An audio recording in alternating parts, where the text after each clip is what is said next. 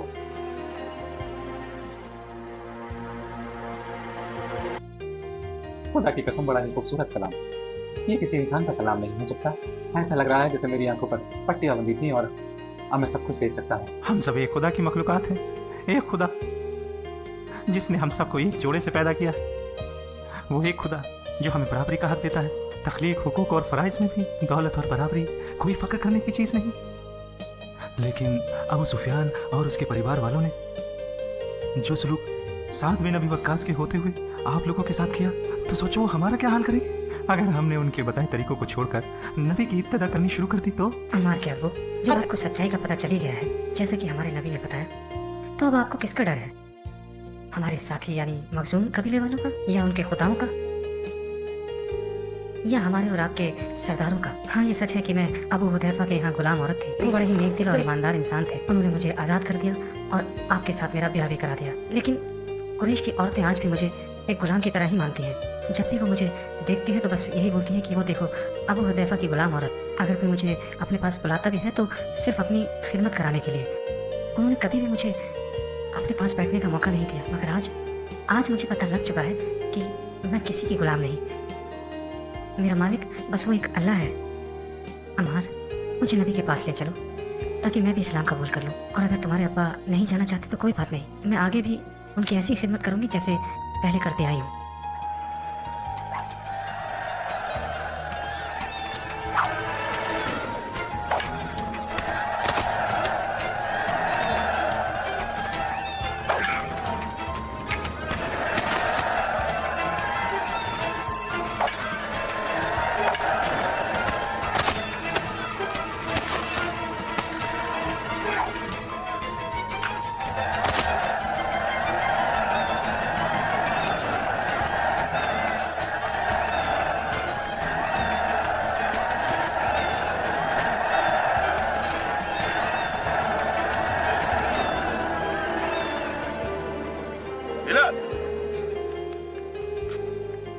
दिखाओ मुझे तुम क्या कर सकते हो।